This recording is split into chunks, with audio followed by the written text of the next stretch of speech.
হত্যাকাণ্ড সংঘটিত কৰি ভাস্কৰে কৰিছিল অভিনয় মৃন্ময়ে প্ৰেমিকাক দিছিল মোবাইল ফোন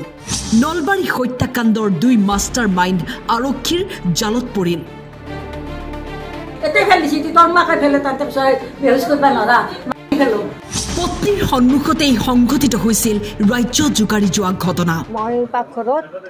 ভাত বাঢ়ি ভাতৰ কাঁহী আনিম বুলি গৈছোঁ আৰু ল'ম আৰু এই লৈ এনেকৈ ঘূৰাৰ লগে পিছফালৰ পৰা তিনিজন আছিল একজনে মোক তাৰমানে মই চাবই নাপালোঁ মই নাচতে একজনে আগে মুখত ধৰিলে তাৰপিছত দ্বিতীয়জন একজন আহি চকুত ধৰিলে এজনে মোক গবা মাৰি থৈছে তাৰমানে মোক লৈ বা দিয়া নাই তাহোন বেহুচ কৰিছে মুখত সপা দিছে মই এটা অনুমান কৰিছোঁ বোধহয় তাহোন সেনে বেহুচ কিবা ঔষধ চৌষধ দিছে আৰু মই নিজে বেহুচ ভাও দিছোঁ বান্ধি পেলাই বেহুচ কৰি মোক এনেকৈ বেৰাখনত তাতো ৱালখন তেনেকৈ সজি দি মোক এনেকৈ ভৰি চৰি বান্ধি তাহোন গুচি আহি এওক ধুইছে এই মতা মানুহ না এক ধৰাতে গোটাই নিজকে প্ৰটেকশ্যনৰ কাৰণে যে গোটাই শব্দ মুখত দিছে হাওঁৱে দিছে সেনাৰ পিছত তেওঁকো বেহুচ কৰিলে তেওঁ ৰহাৰী শব্দ কৰে মন কৰক এই দুইজনলৈ এজন মৃন্ময় আনজন ভাস্কৰ জ্যোতি ডেকা দুইজনে মিলি 10 দিন পূৰ্বে প্ৰমোদ বৰ্মনৰ ঘৰত প্ৰৱেশ কৰিছিল গৃহস্থক অচেতন কৰি ঘৰৰ সকলো লাইট বন্ধ কৰি দিছিল তাৰ পিছত চলাইছিল লুটপাট এইফালে গৃহস্থই খাবলৈ সাজি থোৱা ভাতকণো পৰি থাকিল কিন্তু প্ৰমোদ বৰ্মনৰ পত্নীয়ে বেহুচ হোৱা অচিলাৰে সকলো চাই আছিল শুনি আচৰিত হ'ব যে ডকাইতি কৰিবলৈ অহা ভাস্কৰ জ্যোতি চুবুৰীয়া আছিল আৰু মৃন্ময়ৰ পিতৃ প্ৰমোদ বৰ্মনৰ পৰিয়ালৰ চিনাকি আছিল আৰু ভাস্কৰ গৰাকী আপোনালোকৰ ওচৰৰ হয় আৰু যি গৰাকী মৃন্ময় আছিল তেওঁৰ মৃন্ময় দেউতা আপোনালোকৰ পৰিয়ালৰ লগত সম্পৰ্ক আছিল আৰু তেওঁ খবৰ দিয়া মই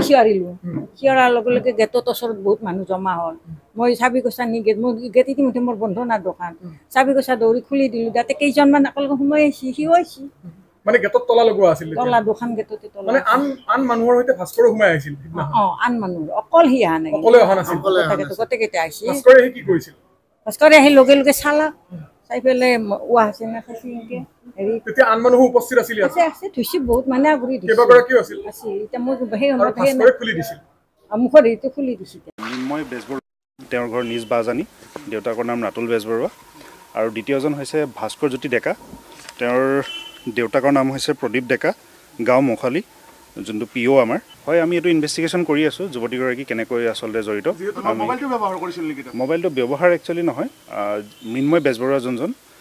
তেওঁৰ গাৰ্লফ্ৰেণ্ড আচলতে ছোৱালীগৰাকী আৰু তেওঁক মোবাইল ফোনটো গতাই দিছিলে যোনটো চুৰ কৰা মোবাইল ফোন সেইটো গতাই দিছিলে